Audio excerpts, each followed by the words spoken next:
Director Burke. Here. Director Lee. Here. Director Clayton. Here. And Director Lilly.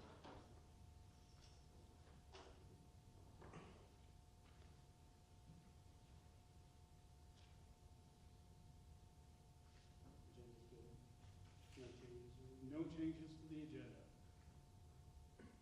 I'll make a motion to accept the agenda's written. I'll second. Got a motion and a second. All in favor say aye. Aye. Opposed?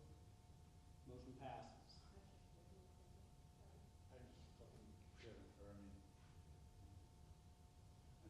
Get it? Okay. Yep. Okay, before open forum, the board has the discretion to limit the amount of time set aside for public participation. Normally, speakers would be limited to 5 minutes with a total allotted time for public participation of 30 minutes. However, the board president may modify this time limit if deemed appropriate or necessary. Public comment is a time set aside for community input, but the board will not discuss or take any action on any matter during public comment. So, presenters, open forum. First, we have the association. Yep. For those that don't know, it is Board Appreciation Week. So the association has something for each board member. We just want to thank you guys for all you do for not only the staff, but the students and our district as a whole. And we appreciate the working relationship we've had the last several years and look forward to continuing to help grow with it. Thank you guys for all you do. Thank you.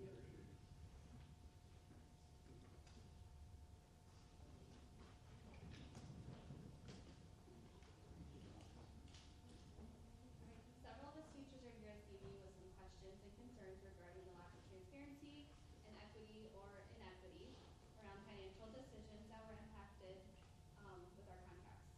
We would like to have a conversation about that. First, we want to state who we are, what we teach, and how long we served at Westwood, so you can understand how the decisions that have been made are affecting us. My name is Allison O'Neill. Next year, I plan to start my 4th year of teaching 3rd grade. I currently have a master's degree in educational leadership, and I had plans to continue my education towards a master's plus 15 and a master's plus 15. I'm Brenda McFarland, and I plan to be year 2 special education teacher here next year. I currently have my BA plus 12. Westwood is paying for me to get my Strat 1 endorsement so that I can serve as a special education teacher here. I have 2 more classes to accomplish that, and I have every intention of continuing my education in order to achieve my master's in special education in the near future. My name is Erin Michael. I've taught kindergarten at Westwood for 2 years, but in total I've taught for 14 years. I have my master's degree plus 30 additional credits. My degree is in curriculum and instruction, and my additional credits taken focused on classroom management and behavior strategy courses. My name is Brooke Hansen. I've taught preschool for 5 years now, 2 of those here at Westwood. Currently, I have my bachelor's degree in elementary education, along with a birth through grade 3 and an endorsement in reading. I recently completed my master's degree through Northwestern in their Master Teacher program in 2023. My name is Stephanie Scott. I have taught for 12 years, 6 of those years being here at Westwood.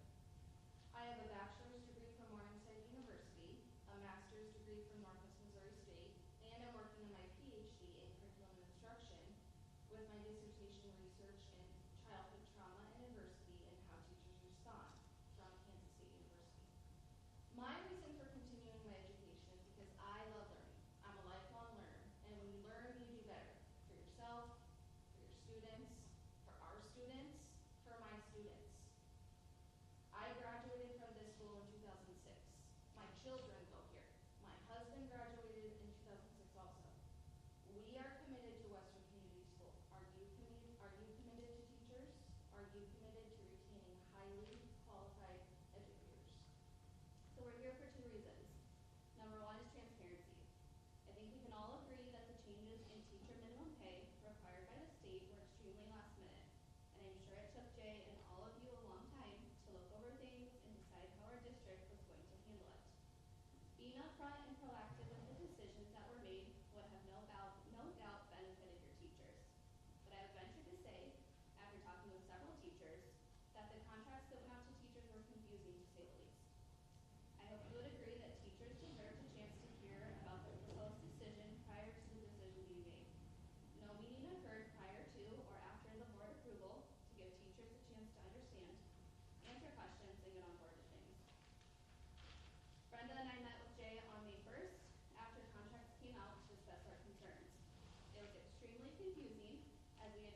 get to the bottom of why our contracts looked the way they did.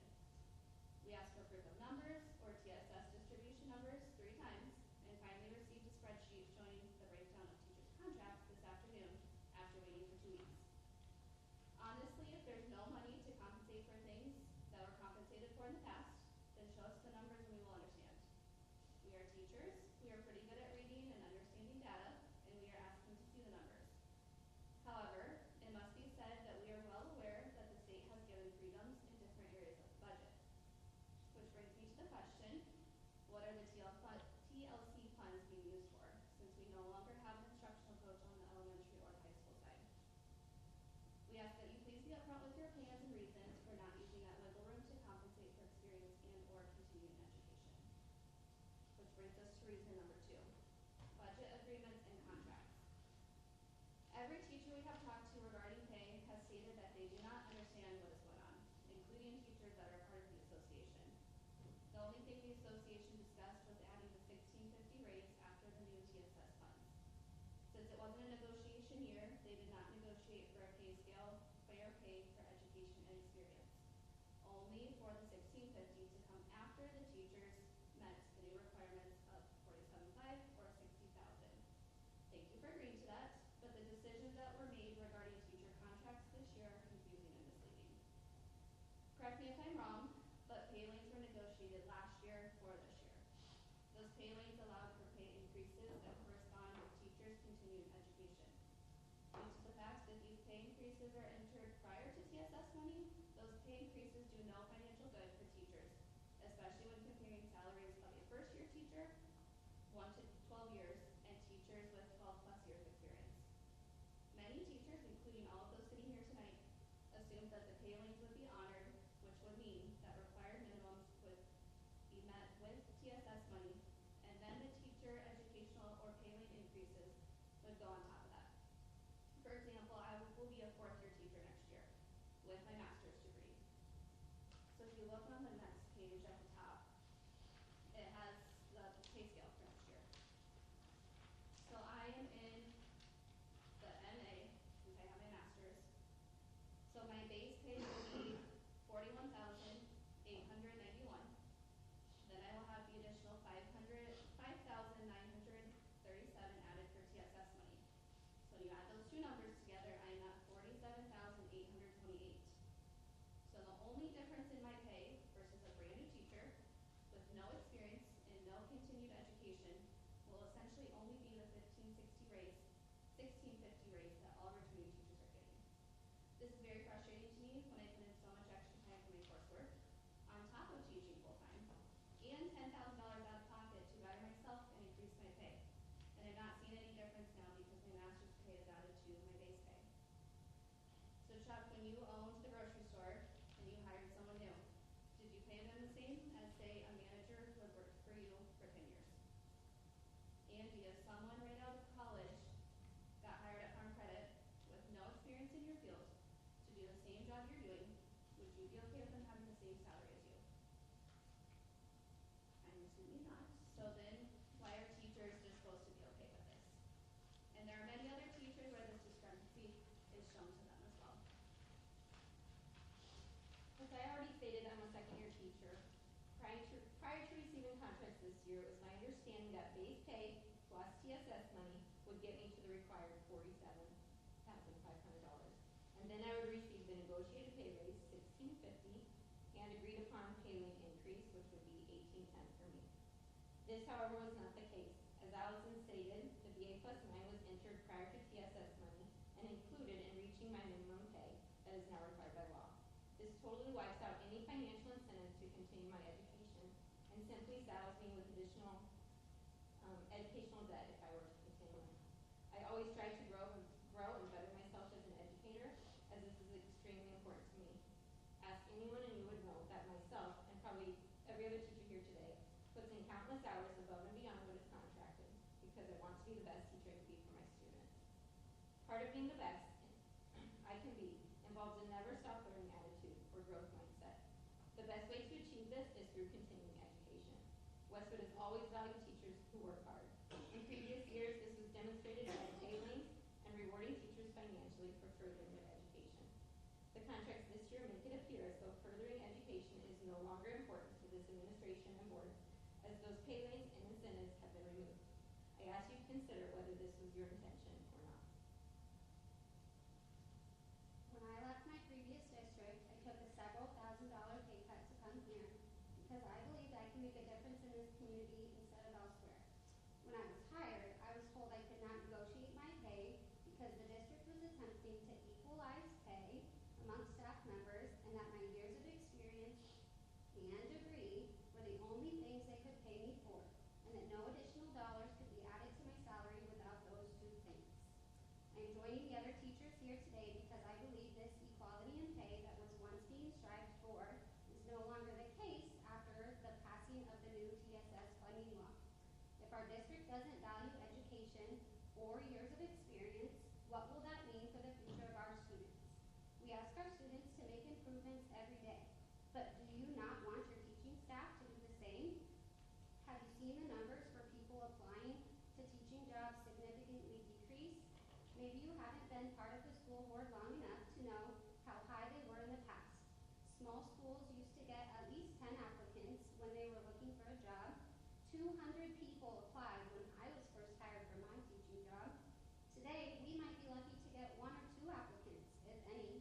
If the school has funds that can be used to compensate teachers for their continuing education or experience, why wouldn't you use it to keep the dedicated teachers you have here?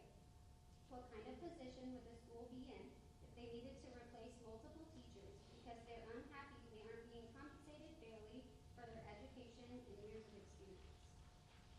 When I decided to make the decision to continue my education, it wasn't because I wanted to obtain a larger salary, but grow as an educator by enhancing my teaching skills.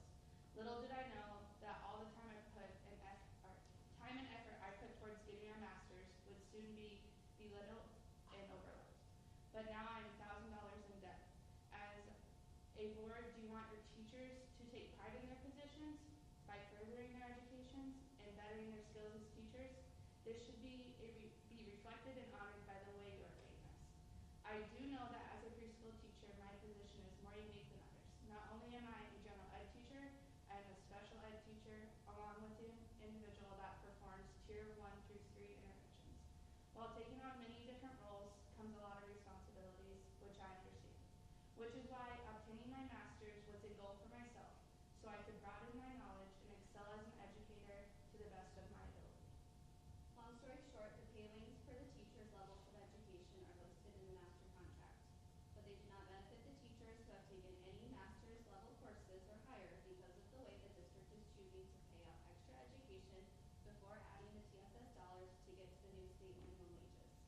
Instead, the school is choosing not to compensate the teachers who are using their own time, resources, and funding to become better for this district and our students by adding the payout for extra education after the use of the TSS money.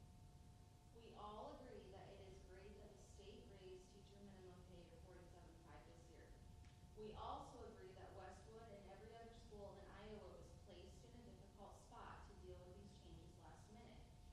But even if Westwood is not able to account for longevity or education fully, steps should have been made to show it was still valued. Open and honest conversations, hope for the future, and or partial compensation to show that this is still valued to some extent would be appreciated. You have a lot of fabulous educators at Westwood.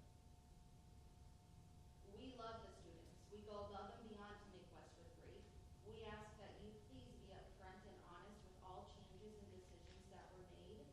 Make sure you as a board ask the right questions so that you understand fully what you are agreeing to. Share your financial goals for the future and disclose all financial details as asked and legally required to do so. We were emailed our contracts on Monday, April 29th, and they are due on May 20th. Transparency and answers to these questions and concerns that we have presented tonight would be appreciated by the time we sign our contracts. We appreciate your time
evening, everyone. Thank you for joining us tonight.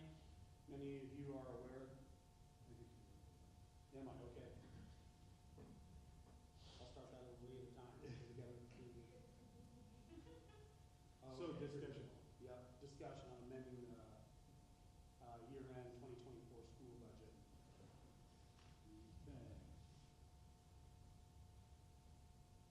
And we're just a little bit, and if you didn't, there were copies up there if you wanted to see of the amendment.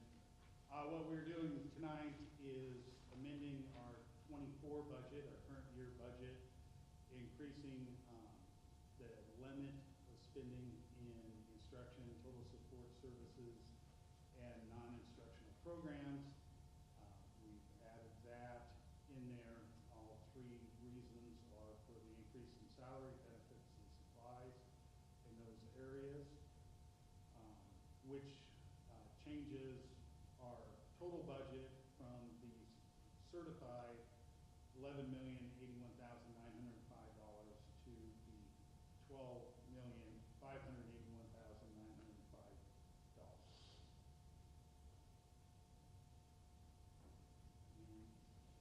Any discussion by the board? Any community input?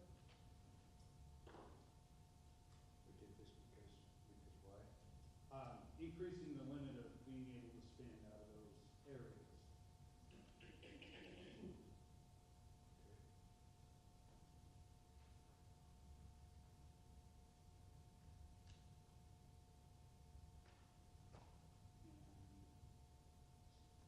so we're on questions from the community, and if we don't have any, we can adjourn the public hearing. So this is for public comment here as well? Yeah, yeah. Time for public comment. We'll approve it later in the agenda.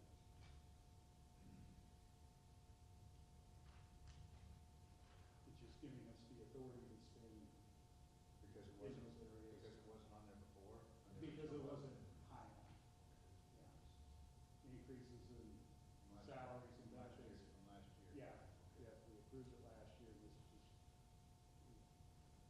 increasing. Okay. Do we have any comments? Was it talked about prior to tonight's meeting? I assume you guys, sorry, I didn't watch the last meeting, so. Or did you just, you're just discussion on amending it, you'll vote on the budget tonight? Was there previous discussion on it, or did this maybe happen because of some discussions that just occurred? For amending of the budget, Yeah, okay. What we do is we track our spending through the year. We certify it, 13 months ago, generally. okay. And then we watch it during the year and see what changes happen. And if we certify it 13 months ago too on the line, then we have to turn around and amend it and up those areas. Not that we will spend that much in those areas, but that covers the authority to be able to spend in those areas. I think what Katie's asking is if this has anything to do with what we talked about tonight with the teachers No. deal No. that has come up, with the new stuff that's come up. Is that what you're asking? Ian? Mhm. Yeah, no, That has nothing to do with that, that's up. Okay. totally separate. I don't have any other questions because I haven't been involved in before, so. That's fine. Great, keep asking. Now do we need, We just adjourn now to the public hearing. I'll make a motion to adjourn. I'll second. Motion is second, all in favor say aye. All right. Opposed the same, motion passes. Now's the time, okay. Good evening, everyone, and thank you for joining us tonight. Many of you are aware that our school building has served our community well for over the last 35 years. Over time, however, some areas haven't kept pace with modern educational needs, accessibility, and safety standards. The Board of Education recognized these challenges and took action. A few years ago, we began a process to assess our facilities and explore improvement options. We initially partnered with a firm in Des Moines, but after some delays, we decided to work with CMDA architecture. Their expertise helped us develop a clear vision for the future of our school. Tonight, we are excited to unveil the proposed plan developed in collaboration with CMDA architecture. This plan aims to create a learning environment that fosters student success and reflects the needs of our growing community. We value your input and feedback. As you review the plan, we encourage you to ask questions and share your thoughts. Okay. So, we do have a presentation from CMBA. The board will go around and sit in the other seats so we can get a view. We can join in on the presentation as it were. I'll adjust the camera so the camera can see up there.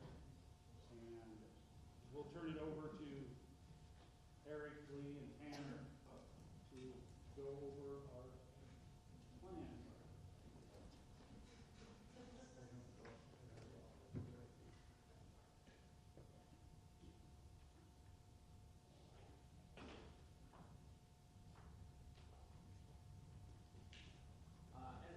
Thanks for being here tonight. For those that you were here on Monday when we spoke with the teachers, this is the exact same presentation. So, all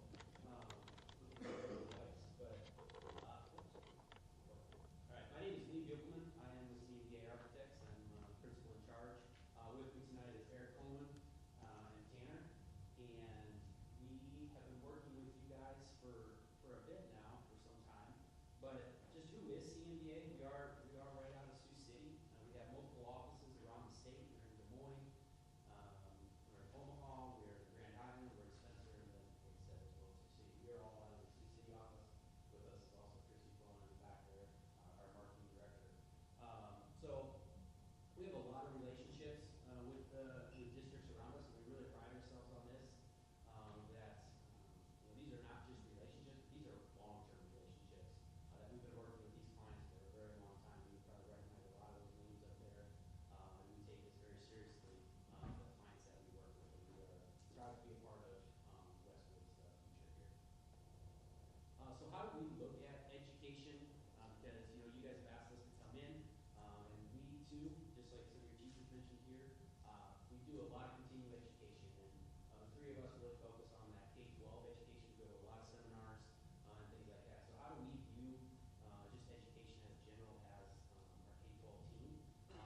This is our mission statement: is to impact generations of learners to elevate every K-12 project to safe, healthy, and sustainable spaces that foster student engagement, increase teacher retention, and those community pride.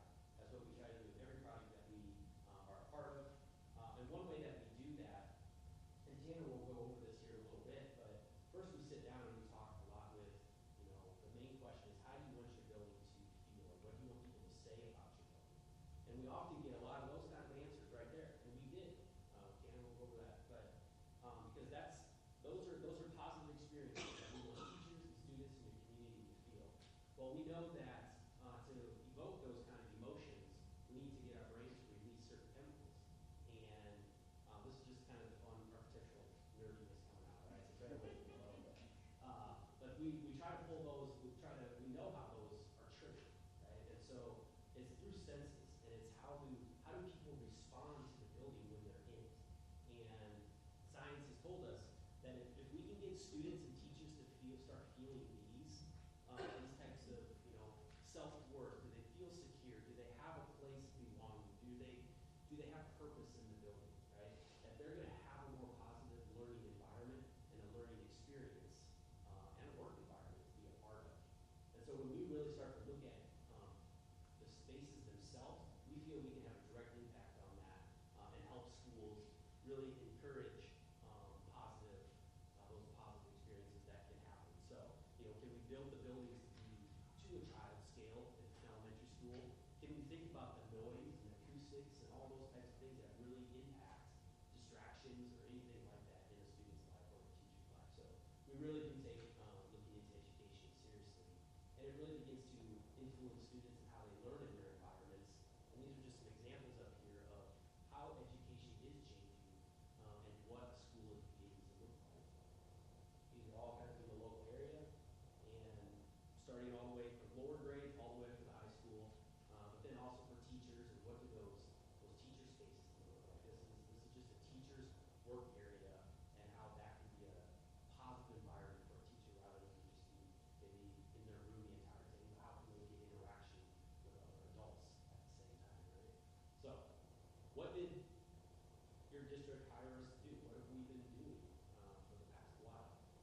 hired to initially do a master plan. And I just want to talk a little bit about what a master plan is, because we have been working through options, but that doesn't mean these options are final. These are blue, as you're going to see, they're blue blocks moving around on a sheet because they are not set. They are ideas to get us thinking and solutions to try to think, okay, if this is what we want to be, how do we get ourselves to there? We've worked through a lot of different options to get us there. So we break our process down into 3 steps. The first step is discover, and that's where we just did a lot of data collection. Hannah will go over that a little bit, but we met with teachers, we met with community, and we met with your students and surveyed them all. So we just do a lot of data. We walk through the building. Then the next step there is inspire, where we actually sit down and we start working through plans and ideas, and then implement. That's where we're kind of at right now. Okay, how, now that we have these ideas, what's the feedback? How are we going to, does it work from your guys' mind? Is it something that you support? And that's where we're at tonight. So, what have we done?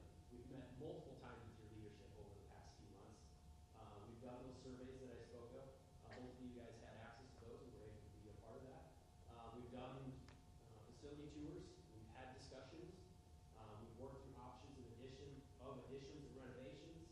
We've also worked through the phasing of those and how, if we want to be here, how do we get there over the course of years? Because we need to stay functional. Eric will talk about how we did that. But we not only had those back to kind of those tours and discussions.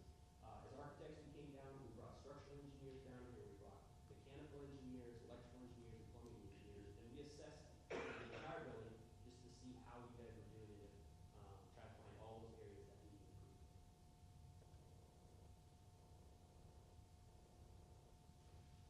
Good evening. As Lee said, we surveyed everybody back in the fall. We sent out those questions to try to get more information from where everybody feels, what they want to see improved in their facility, things like that. So the big thing that we're getting out of this is, what does the community of Westwood and their school want to be known for? They want to be that safe environment, that welcoming environment, but still be positive and clean.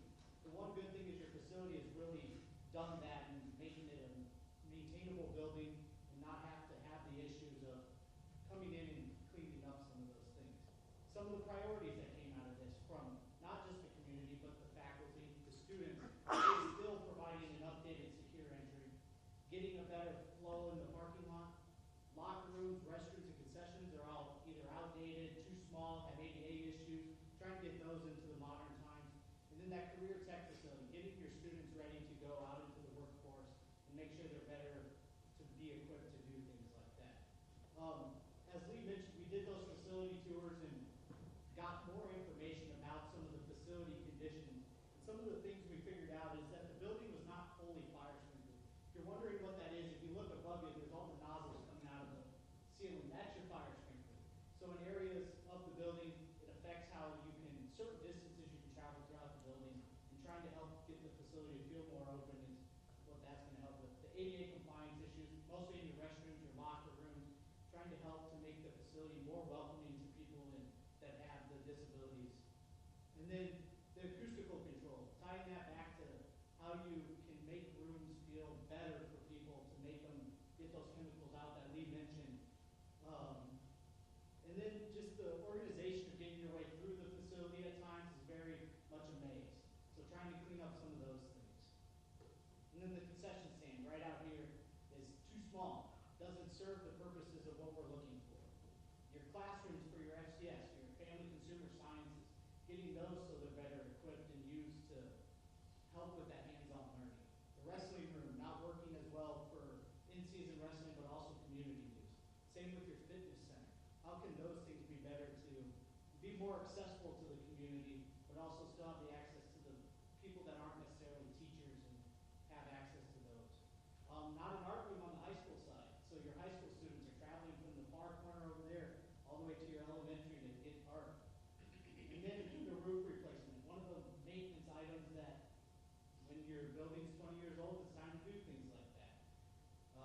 Same comes with some of the mechanical equipment replacements. Just trying to stay on top of things like that. You're seeing a change in education on how science is taught. So trying to get you facilities that are more up to date for that. Student lockers. Do we need them? Do we not need them? That's always the question that's asked. But the school is currently maxed out on student lockers.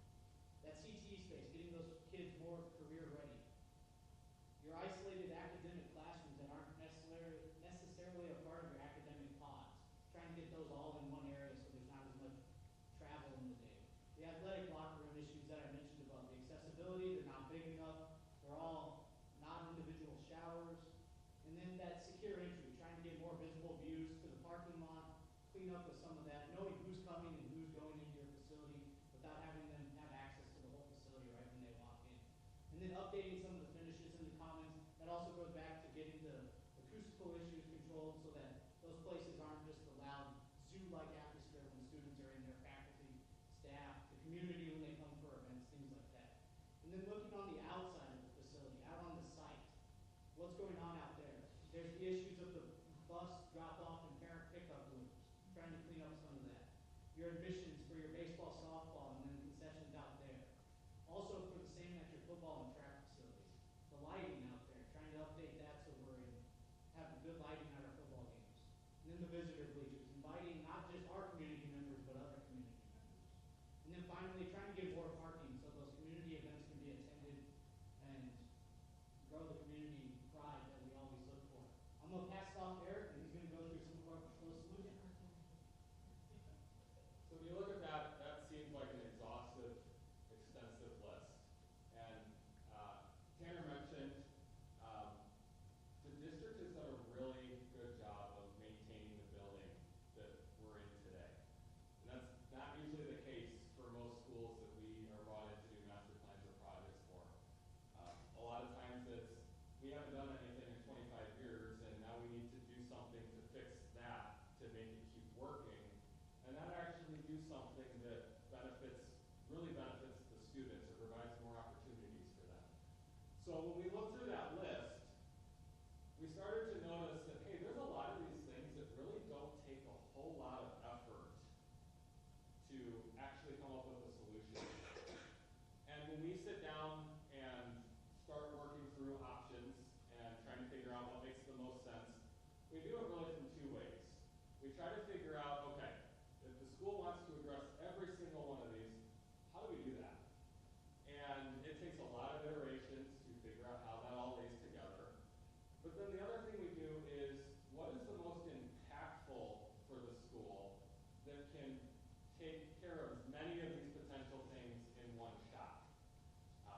We look a lot of times of, okay, the school wants to add an addition to a building. What are they really needing to do in their building that's leading them to that addition? We hear a lot of times, we need more storage, or we need more of this, or we need more of that. Well, the answer isn't always just add an addition for storage. It's what does your school not have that it's better to add to the school, and then find a way to add storage in your existing building somewhere else. Because new additions can give you different opportunities than what you may want to be doing with some other type of space. So it becomes a lot more efficient from a cost standpoint when we can utilize renovations and additions to better the school and try to tackle as many of these things as we can. So what we're going to see here is kind of the, hey, how do we take care of all of this? There is a solution for it, and it's not necessarily in any particular order at this point. We've identified what we think makes the most sense in our recent education climate and environment and the social and economic side of things. But nothing is really set in stone at this point, and nothing is developed really more than just color blocks on a plan. So with that said, we'll go through how we work with the school district to identify how we solve some of these deficiencies. So just to give you guys a little bit of a placement of this facility if you're not fully aware of it, we have the whole campus right here with your elementary entrance and your high school entrance, with the administration both for your high school, for your high school, your elementary, and your district administration is right there in the middle. We have generally the preschool through 6th grade side of the building, the 7th through 12th grade side of the building, and then you all are sitting right here in the auditorium. So what we have identified is kind of the highest priorities based on the staff surveys, the student surveys, the community surveys, items that the school board has identified, is really starting to address the safety and security of the building. And with that, how do we address some of those other immediate needs that also followed up on those surveys? So the first part here is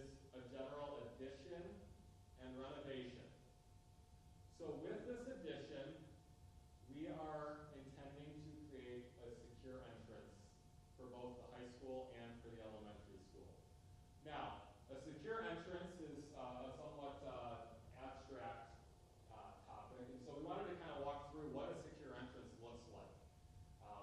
Most of the time for schools, you want to know who is coming into your building and know who they are before you let them go into the area where students may be. So the trend for most school districts across the country has been what we call the secure entrance vestibule. During a school day, a person needs to be buzzed in from the administration area to even open the front door to get into the vestibule. Once they're in the vestibule, they still cannot get anywhere else into the building unless they are then buzzed into the office or the reception area. In our case, we're looking at one for the elementary side and one for the high school side. Once they are in that reception area, and whoever the receptionist or who's manning that desk at that point in time can identify who that person is, make sure they're not a threat to be going elsewhere in the facility, they are then allowed into the building from that point.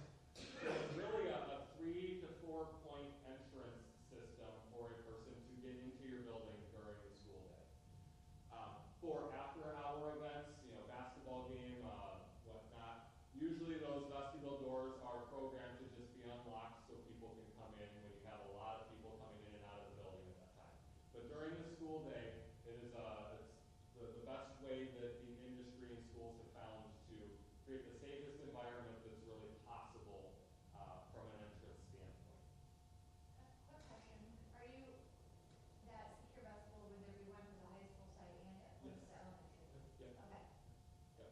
And that's mostly because we also try to, in schools, limit how often we have the littles and the bigs Yeah. interacting or crossing paths with each other.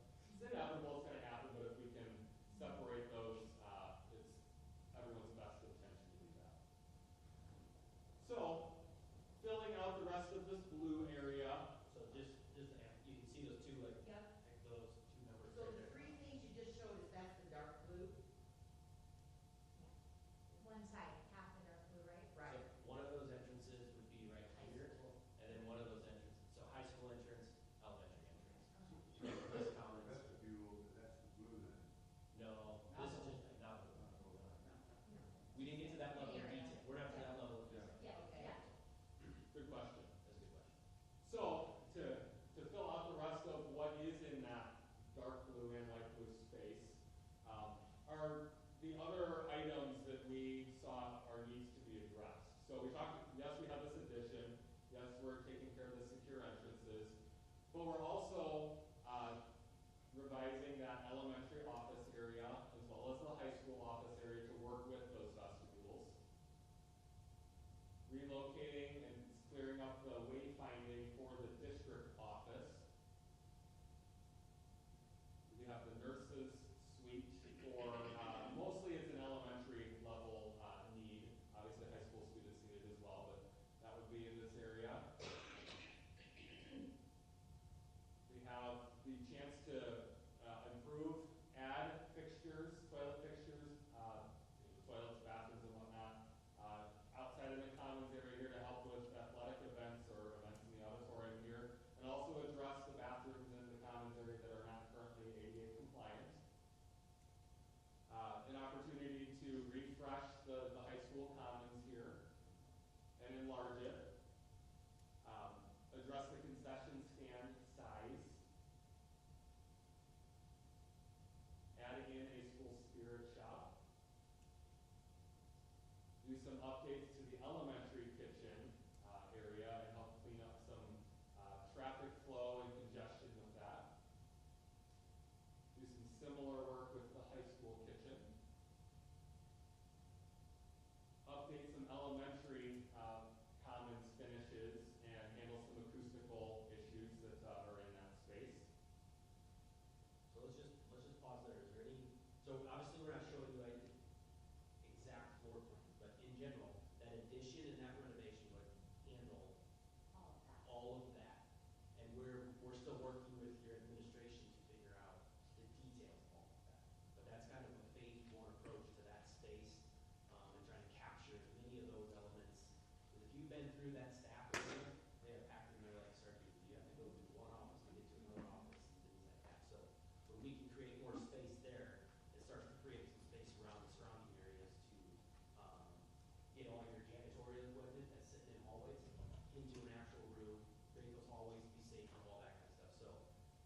you're probably like, oh, what do those rooms look like? They're not there yet, but these are just ideas, so any thoughts or questions on phase, kind of this phase right now?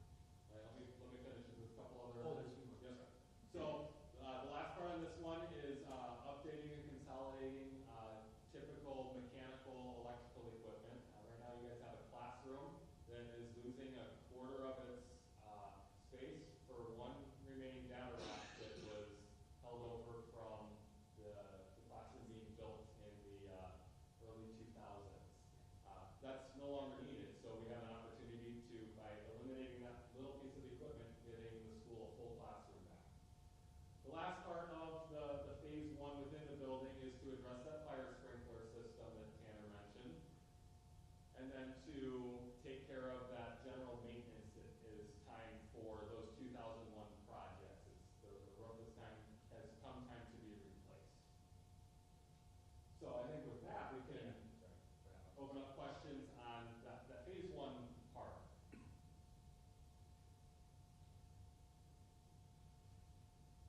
Or comment. That's great. I don't know. It makes, I mean, If does you it make guys- sense to what's needed at the school? I mean, Yeah. The security, just closing, I mean, yeah, that's huge. bringing them out to the front so you can Yeah. monitor the parking lot, the drive off, drop off, so you're not so tucked, way back up in there. And just even having elderly, well, myself, elderly parents and trying to get them up through the courtyard, which was, when it was built, was very much the Yeah. style. But yeah, just eliminating that. In the winter. Get them inside faster. Yep, Yeah. for sure. I know there's talk, I watched the board meeting, and I know there's talk as, to reline the, like where the buses are gonna park and taking out that little playground and that.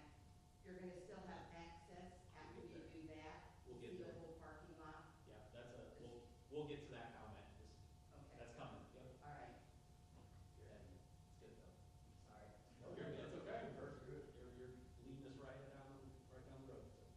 So, So you would still have the kindergarten door access, right? You could, yep. Yep, that's still accessible through Okay. that. Yep. So that would still be, I mean, it's usually locked during the day, but that's not moving, I guess. This door right here. Yeah, right, Yep. okay.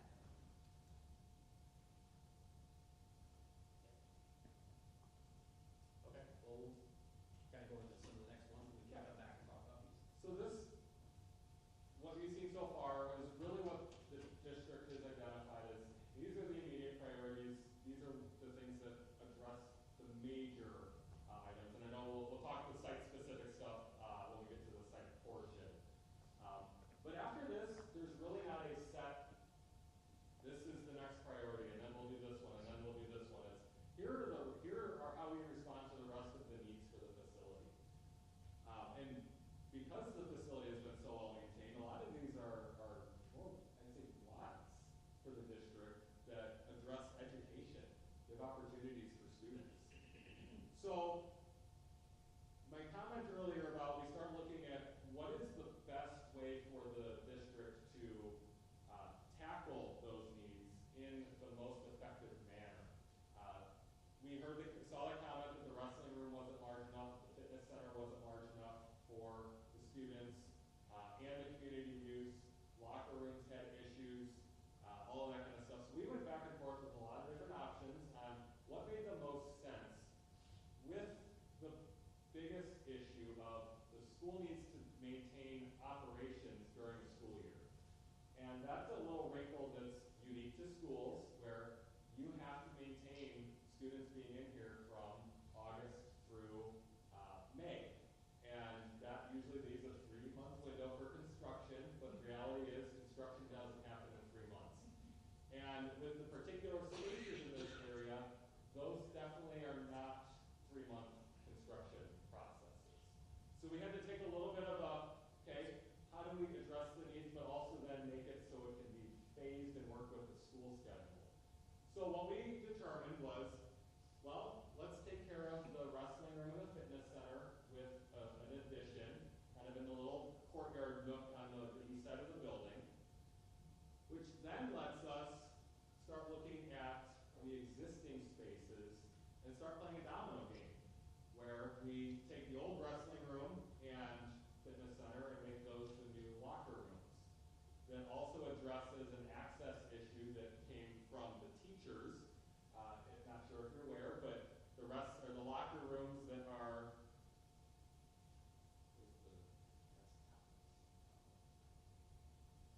the locker rooms right here can only be accessed from the gym.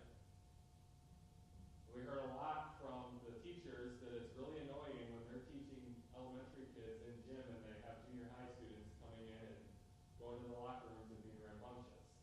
So one of our easy solutions was, well, if we put the locker rooms up here, we can create a dedicated hallway for them. Now you don't have to use the gym to access the locker rooms. But then, when we put the locker rooms there, and we start doing the new locker rooms are open, now what do we do with the old locker rooms? That lets us take a space that's 20, 25 years old, super low ceiling structure in there. We can start using that for some of the spaces that don't need a large ceiling or a large amount of work to do to make those spaces functional again. So that's where we thought, well, coaches' offices, team rooms, general storage, things that are easy to use in existing spaces that won't take a lot of cost or dollars to turn them into that. But trying to renovate existing locker rooms is a very expensive process. And with the fact that the locker rooms still need to be there for students during the school year, really led this direction for tackling some of those needs and wants for the school. Also, at the same time, we looked at how do we start addressing some of the curriculum side of things. So one of the biggest needs was the career tech. That was identified through a lot of the survey responses. And this also became a domino effect for the school.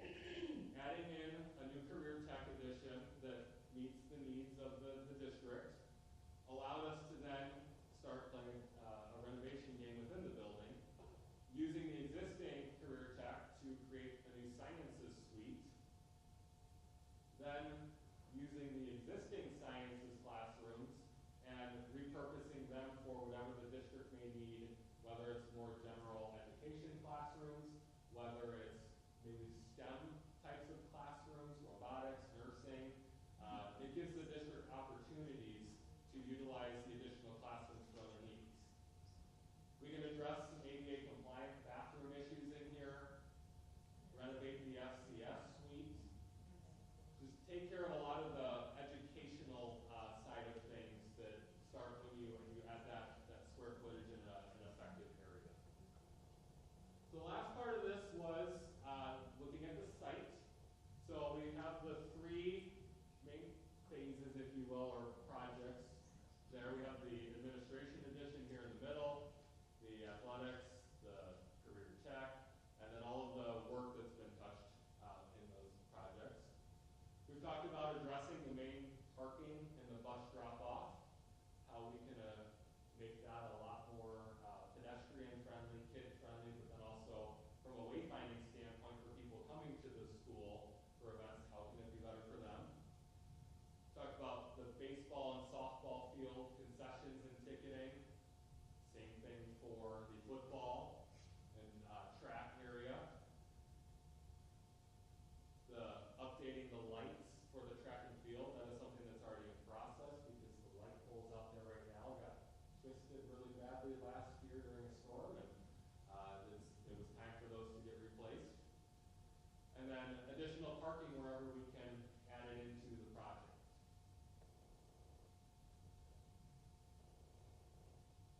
Any questions on those phases? I can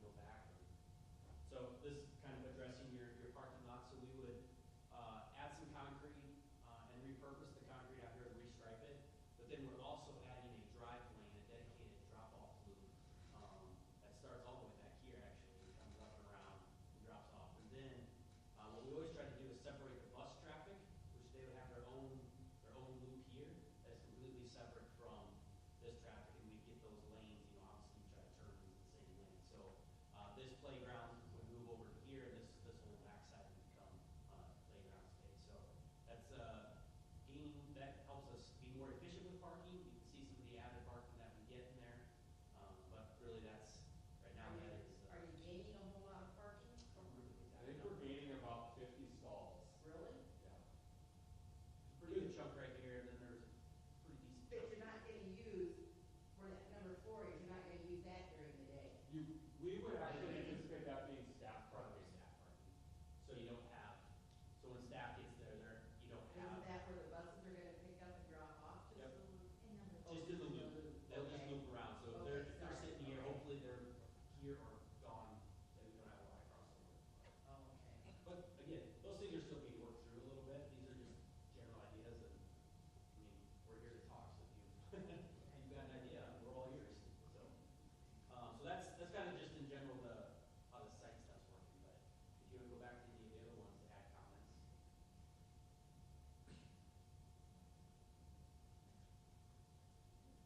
Go back one picture. Give me a second, there you go. Okay, over here on the right, where you got the main gym, This guy, okay, behind there, is that locker rooms right there? this is locker rooms, and this is the locker rooms underneath that, Okay. mezzanine. So are you gonna still keep those locker rooms that are on the right? No, so we put all new locker rooms up here, and then while we're building those, these are all still operational. You're talking about the far ones? Oh, you're talking these? No, I'm not talking about the football, I'm talking about the ones right behind. Yeah, you're the talking gym. these right here. So you're taking away, I just wondered if you're gonna have enough locker We're gonna, space. we'll be putting 4 back in Okay, to replace the 4 that we removed. okay, And then, so like I said, we can build those, because again, this will be done. And so you can still have wrestling and fitness, and your weight room will be moved. right. That opens up this to be a blank space where we can work. When this is done, you move all the locker rooms into there, and then you can renovate these into these kind of, like Eric said, low, not so great space, Okay. Into storage and spaces that don't need to be so great. So, good question. Pretty detailed, but we're getting there. It's kind of, and same thing over here, so once we get this built, And that's, CTE would move down to here. and you're talking like shop class and that kind of stuff, right? We don't have all those curriculums figured out. So you would have, Cause I was just, my question was, okay, so that's Tanner's room over there, and he's got the doors out for the shop, for them to take farm equipment and things out, welding equipment. garage door. And you put a building there, well, now he's lost all that access with those garage doors. So I So- just was being concerned that he was gonna have a space.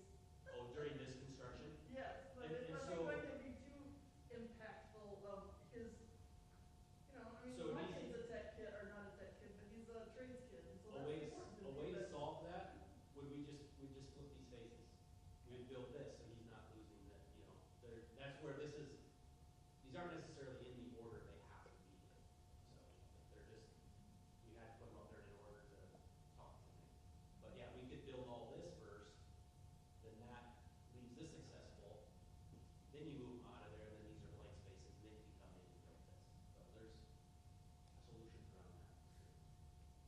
So what is, I suppose it's the council's, the board's, timeline on all this? Do you guys have? It's years. So that's what we're here, for tonight. It's gonna be, the way, the phases, these are phases, and each one of these phases has a money amount. So we gotta, start with that, get this, that's another detail that we'll have to get into, that each one of these phases has a money amount. So we gotta get that work in there too, to get approved by the community, that's gonna work. So that has something to do with what phase goes where. But it's a long, I mean, this is what, 4 or 5 year deal here. Could be. Each one of these things. Just because, again, school needs to stay operational. I mean, 'cause I asked that same question, it's a year to here, and then this is a year, and this is a year. So it's down the road. The phases is different cost amount too. And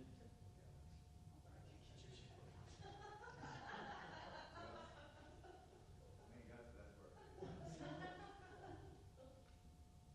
so really what we wanna talk about tonight, I can turn this back on, but, we wanna know the district, and this is kind of an open forum. We wanna know if we're hitting the needs, if we're listening correctly, if we see something that's, well, that's just out of place, we're not, community's not gonna support that, you guys are nuts. This is what we're here for that feedback tonight, so we can make sure, when we come back in the fall, we're presenting a plan that's, realistic to you guys. And those are kind of the next steps. We're currently hiring a construction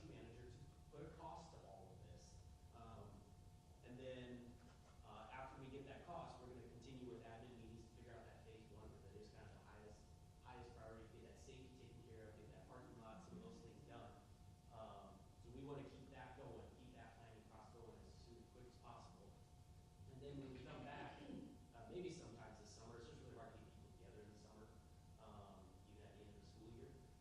But next fall, when people are excited, getting things going again, we want to get back in front of the community and the teachers and kind of give them updates on where we're at. And then, yeah, we'll be obviously working the entire thing. So financial discussions will be continuing to add, and then, yeah, all will be back. So, yeah, we're here to listen tonight on crazy, need to add more, whatever it may be. So the board won't be the only one making these decisions, and you guys, community's gonna be part of all this goals. Is all the financial coming through a bond, or? You wanna throw my Jason's slide? off in the corner. All right. I was up front, but my neck started to hurt, so There you go. I Yep, there had you to go. come back. So one of the priorities of the board was not to burden property tax solely on this. So one of the things we're doing is tonight is approving a school infrastructure sales service use tax revenue bond. And to put that in a easy way, we're gonna borrow money from our future earnings on SAFE, which is our sales tax that we get each month from the state. And that is a good sized chunk of going out and saying, this is not gonna be property tax, this is gonna be on us. Obviously, it can't cover everything, and we haven't defined how much exactly yet we're going for. Obviously, we need your input on the project. But the remaining cost would be a GO bond, and that would be added to our currently low tax levy. That's a 60% supermajority approval vote in November. The district does have the capacity to use a GO bond to do all of it. But we want to be fiscally responsible and use our SAVE. We have devoted PEPAL for other items that we are purchasing, such as buses, technology, repairs around the building. But this is, in a nutshell, how we're dividing it up at this present time. Now, might seem like putting the cart in front of the horse, but with the SAVE revenue bonds off of that, tonight's meeting is just saying in June, the board's gonna vote on it. And when the board votes on it, then there's deadlines, petitions for, or petitions against it. And if that would happen, that would be needed to put on the November ballot. So, long story short, we've got to start now to prepare for the future. And there definitely the possibility that you could go after the SAVE dollars and not use it first or all of it. We just have it secured that the board can use that for projects. And there are things like there are timelines for all this. One of them being the roof that they showed you, the roofs that needed to be done. We got our audit on our roofs just I think yesterday it was, and they've given us a timetable. We have within 3 years to use them or to get those roofs repaired. That's our life cycle on it, and it pretty much matches up 25 years on those roofs. So that's why we're going now with the SAVE to get that on the docket, so the board can approve and we can go through all these processes. Because, like we've talked all night, all this is extremely slow compared to how people want to do that. We want to get this done and we want to get the projects going, but it takes a long time to jump through all the hoops. Yeah. The state of Iowa last year recently passed that you can only vote on a GO bond in November now. There used to be more opportunity than there is now. One time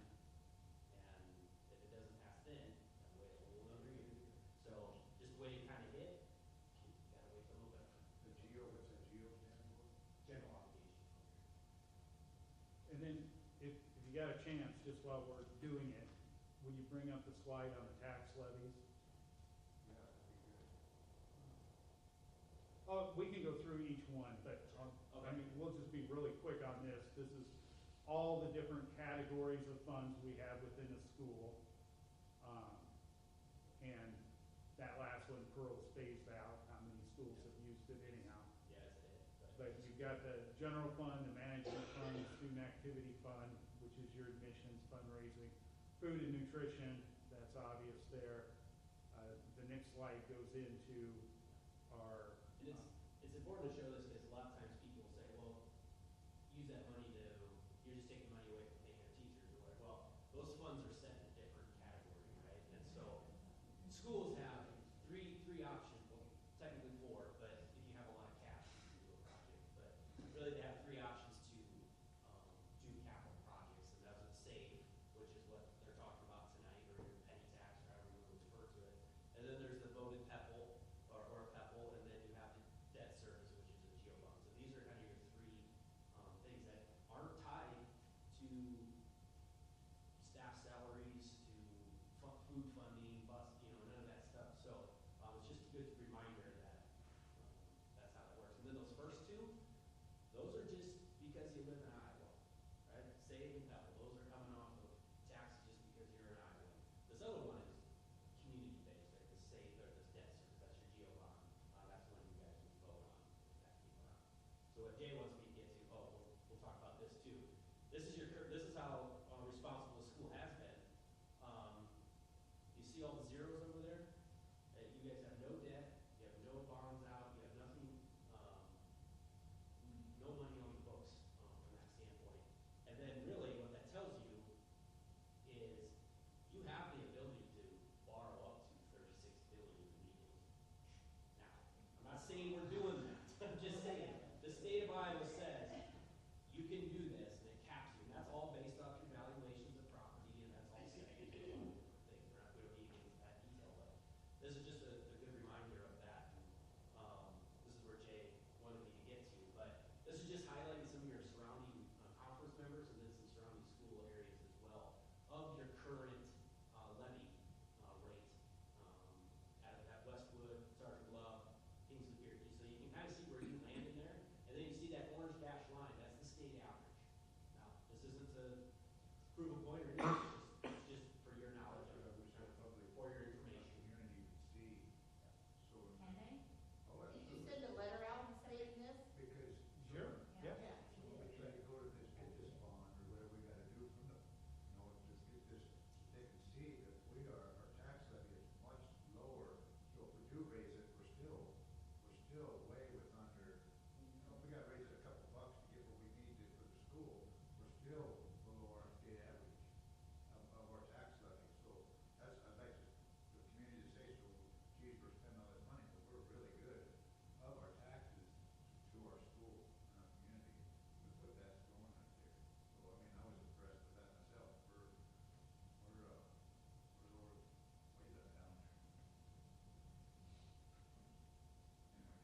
Yep. Great. And that's where we're at. So the next step is to figure out how much it all costs, so we can figure out what that impact would be.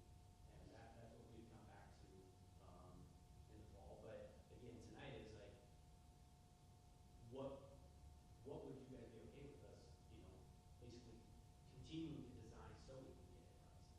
Do we think we need to do phase 1 and phase 2? Do we think, that's what's up for discussion tonight. Well, that's exactly right. Some of these were, I mean, like the first phase, we need to let them know this first phase is this much, the second phase is this much, because that's something I don't wanna do here on the board, is to go back to the public and ask for more money, because it's gonna be tough to get it the first time. We don't want to do that. So you wanna get it prompt, so everybody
biggest thing too is to realize that if we ask for 18 million and we only spend 12, we just don't take a big vacation with that other 6 million. No.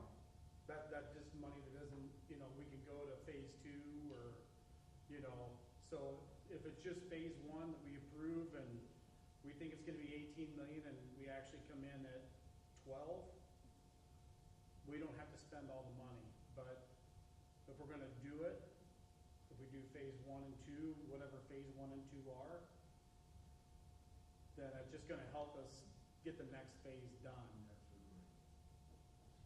Well, I think it sounds like you're gonna have to go back and ask for more money anyway. You're not gonna ask for the whole bunch right away, Well, are you, in one depends- bond?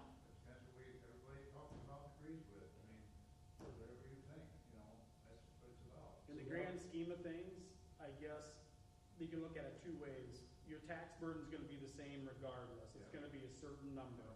Exactly. But if we do phases 1, 2, and 3 separate, then in 3 years, phase 2 could be 5 million more than what it is right now. Yeah, true. I'd like to say it'd be $5 million less, but reality says nothing's going down, everything's going up. So that's kind of how you gotta look at things. Yeah, your tax burden will stay the same, but it might cost an extra 5 million to get something done.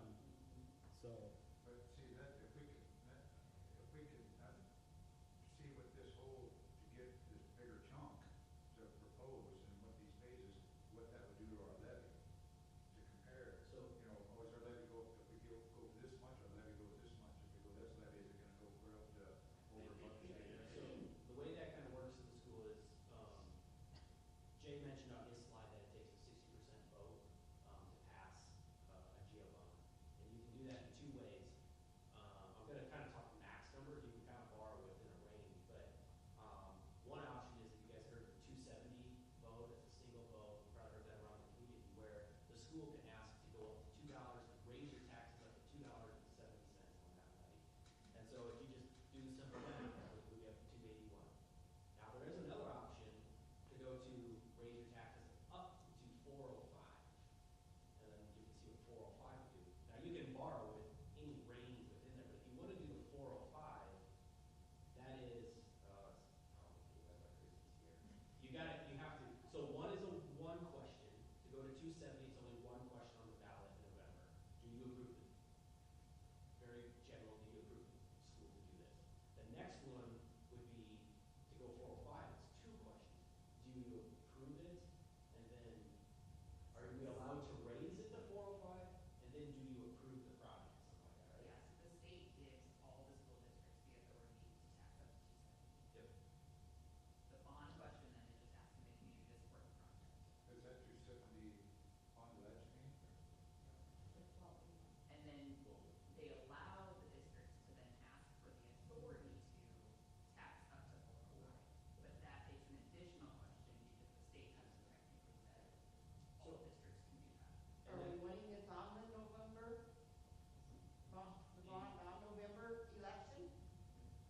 We're preparing, the language, yes, with the attorney. When does that have to be filed in order to make it onto the November?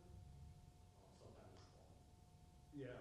It's like, There's a certain amount of days, I can't remember exactly, that there's a are, whole timeline, but we've got plenty of time to get it there. That's why we want the community feedback now, so You we want can, to get it out to the community so they come and vote. that we're excited about it, we're all I mean, approve it. Yeah. Yeah, we want to educate them later. Yeah, I mean, in we the need to get it fall, out there. Like this information,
slide's back, nope, right there. Nope, more. Oh. Forward. Forward. Yep. Save, the word save, This one. back one. He wants to see the one that says tonight we're voting to approve the Right there. Oh. So when the general public goes to vote on the GO bond, are they voting for 100% of the cost for the renovations? Because we also say we can use a portion of the save to help alleviate the tax burden, but can we denote Yes. 80% of the funding will come from the GO bond and 20% will come from SAVE? Yeah, when we get to that level, we'll definitely, I'm just gonna throw out random numbers, right? So let's say it's a $10 million project, SAVE is gonna cover 4 of it, and then the GO bond's gonna take care of the other 6.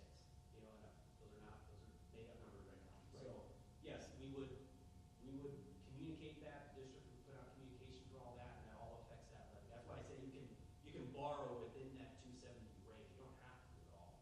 But, kind of behooves the school to do it all, honestly. No, just a So, question. yeah, this doesn't all have to be done in GO bond, And that's, and that's the goal of the school, I think, too. yeah, that's the goal, so that's gotta be the communication factor that goes out there, because the language of the GO bond would not say anything about that. So when you're going to vote, you don't see that. Right. We have to put that word out. Correct. If there's people that wanted to start a community group to get the message out and to help continue to provide input and get the message out, we would love that too. Correct. Yep, that'd be great.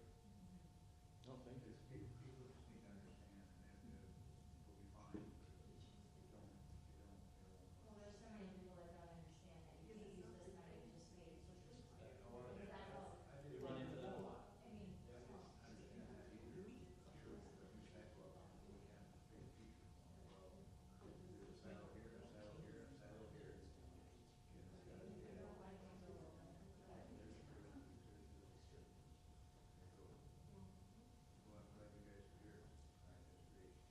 So, if you have more questions, I don't wanna cut it off, but if you have more questions, email Jay, email your board members, give those questions to us, but, I think the board will continue to have conversations after tonight as to how to keep moving this forward.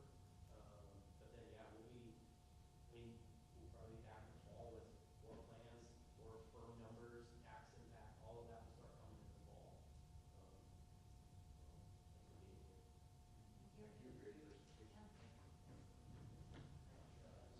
Yeah, watch your eyes.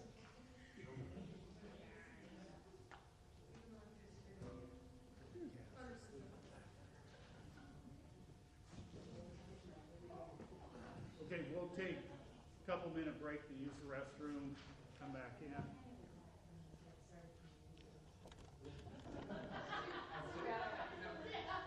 So Jay, Mr. Luck, I need a camera. If I want to put, also needs tape, I need a camera, tape it. This is live streaming it. Yeah,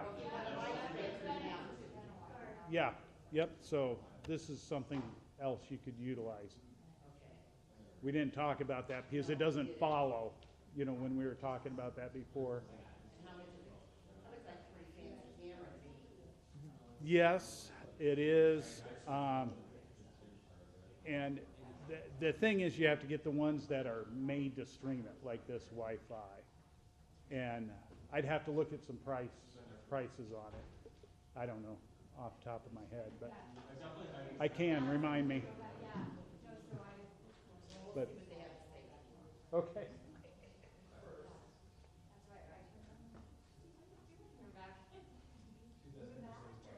Yeah, right? I do, it is different. it's like things have changed. Well, yeah, yeah. They've updated quite.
DJs